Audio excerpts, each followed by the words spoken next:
Imagine this. You've just smashed a tough workout. The next morning, you roll out of bed, and every single move reminds you of what you did. Walking down the stairs feels like a challenge. Your muscles are stiff, sore. Yep, those famous muscle aches. Everyone knows them, but few actually understand what they mean. A lot of people think it's lactic acid stuck in your muscles. Wrong. Others believe soreness is necessary to make progress. Also wrong. The real science is more nuanced and much more interesting. First, let's separate two things. During exercise, especially intense effort, you might feel that immediate burning sensation in your muscles.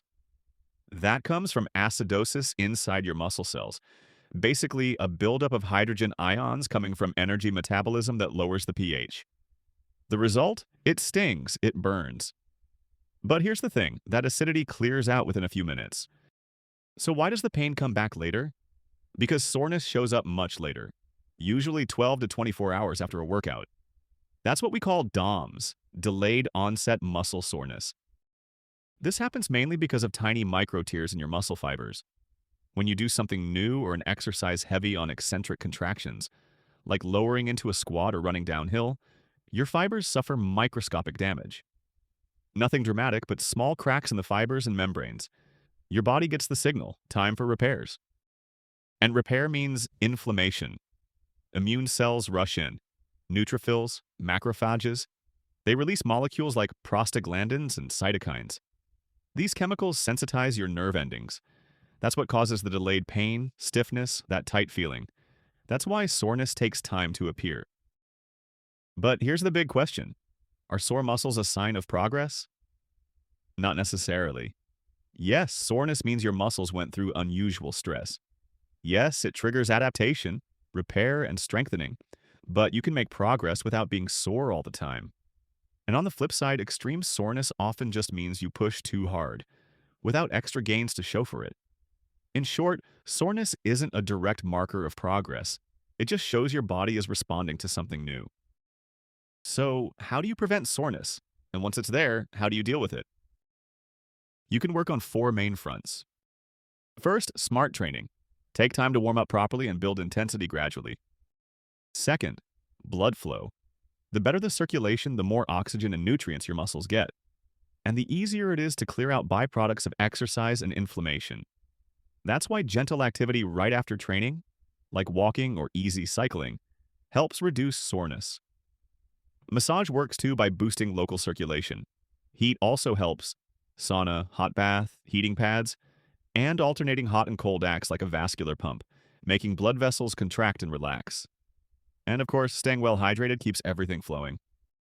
Third, lymphatic circulation. Your blood is pumped by the heart, but your lymph system has no pump. It relies on movement and pressure in your tissues to keep things moving. This flow is key to clearing out the cellular debris left behind by micro tears. That's where compression gear, self-massage, gentle mobility, or simply elevating your legs come in. All of them help lymph drain back toward your core. Finally, inflammation and repair. You can tone down inflammation through nutrition. Omega-3s in fatty fish help, and polyphenols from blueberries, green tea, or cocoa are protective too. After training, a mix of protein and carbs helps refill your stores and gives your muscles the building blocks they need to repair. Massage, cryotherapy, or gentle heat can also help calm the inflammatory response. And don't forget deep sleep. That's when your body launches its main recovery program. Put these four axes together: smart training, better circulation, lymphatic drainage, and inflammation control. And you won't erase soreness completely, but you'll recover much faster and more efficiently. One warning though, intense stretching right after a workout doesn't prevent soreness. In fact, heavy static stretches on muscles that are already damaged can make it worse. Better to avoid them right after a brutal session.